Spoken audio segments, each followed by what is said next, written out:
I started out in this business, and I got very friendly with Bunker Hunt. And the biggest oil man in the business in those days was H.L. Hunt.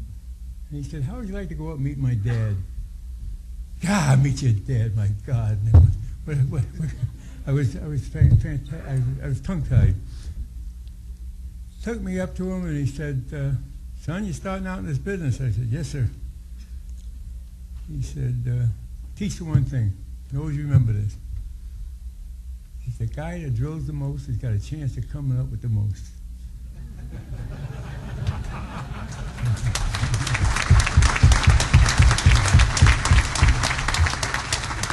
Well, I took that as my creed. This is what I'm going to do. Next thing I did, I took a 80 well deal in Amoco, on the east side of the Denver-Julesburg Basin. Cheap wells, they were $7,000 a well, they were shallow. And I drilled 80 straight dry holes.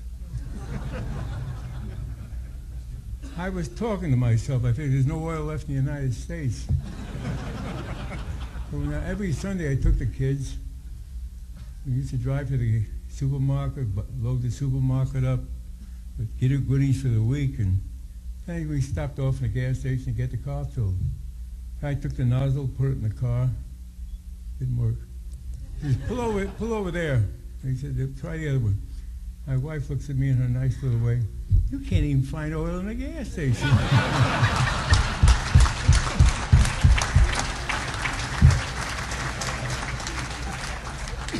I hit her. Anyway, this has been a fun business all these years. I've had a good time. The ability to laugh at yourself, the ability to meet great people. It's a handshake business. I've been in a lot of businesses, but there's no business like this. The handshake is the law, and the honesty in the people is wonderful now. I get 12, 15 calls, people congratulating me. Gee, isn't that wonderful? When I was in the movie business, make a great picture, everybody hated me. So there is a difference between the two. Now the business has changed. It's tough to get much volume, the type of volume we're used to. You got 3D. Each geologist has a geophysicist attached to him. Now I'm not talking to one, I'm talking to two.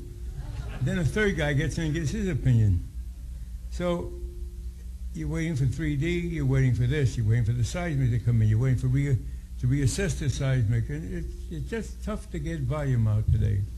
And volume used to make our business. We drilled a lot of wells, and in the words of the old man Hunt, we found a lot of oil because we exposed ourselves to a lot of things. Can't say we were smart, can't say we're dumb, but we drilled a lot of wells and crazy things happen to you. You just, by osmosis, let's say, it hit. Today, the end of the year, they told me I got 10 minutes to speak. I said, Mike can't even say hello in 10 minutes, so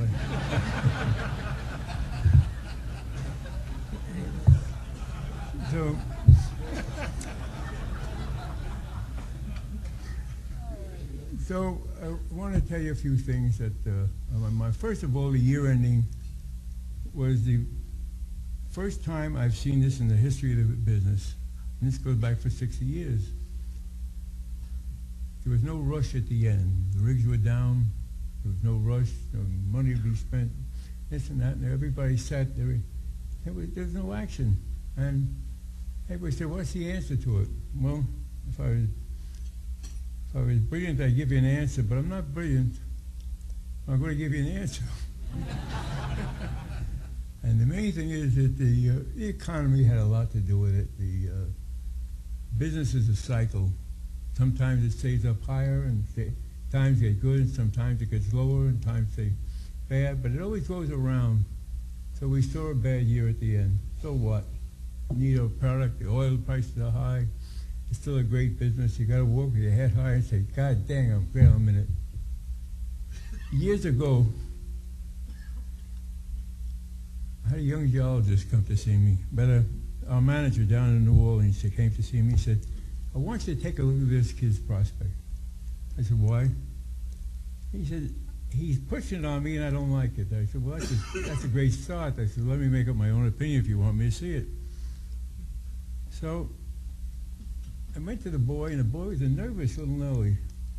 He said, Mr. Davis, he said, I want to show you my prospects. And he went through the whole thing. He said, Mr. Davis, and the faults are here, and we got this there, and this thing we got. And, you know, I'm listening to him. I looked it over, and I said, no, I don't like it.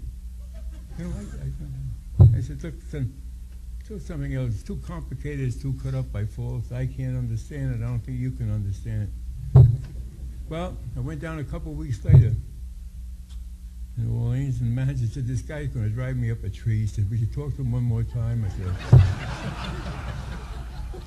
so, go in there. And he takes me through it very nervously like, very shaky like. And I said, kid, I still don't like it. Well, I'm on a vacation. Peace with the world. I sunk a putt, a 30-foot putt, won all the money at the end, laying out there, and the phone rings. This young, nervous kid on the phone, he said, Mr. Davis, he said, our leases are running out. He said, we've got to drill this. It means a lot. It's important. I said, all right, kid, but it's a can if it's not a dry, if it's a dry hole. Remember that. Well, we drilled a well. It was the biggest discovery we ever had. And in times we had it in the hock, and business was bad, but that well carried our company. It made it. It wasn't a well, it became a big field. And I went back to see why I missed it so cold. Of course, second guessing is easy. And I saw what happened. He was so nervous that I got more worried about him, what I was going to say to him, tell him I don't like it, than I was worried. But we made it, and it really made our company. A couple of years later, my son was at Harvard Business School. He said, Dad, I've enrolled you, like this boy over here did tonight. He said, I've enrolled you. He said, you're going to speak at Harvard. He said, they all want to know about the oil business. It's all right. And I told him this story about the young boy and the well and what it did for us and things. And you couldn't get technical. They were the best and the brightest in the country, but you couldn't get technical with them. They didn't understand the technician. So I told the story, and I knew as sure as God made green apples, this was coming up. One little smart bastard in the back sits there. And he said, Mr. Davis, you're like a rich bastard. Whatever happened to that kid, they said, that found you all that oil and made your company? He left us and retired, went on his own. His name is J. Paul Getty. What's the next question?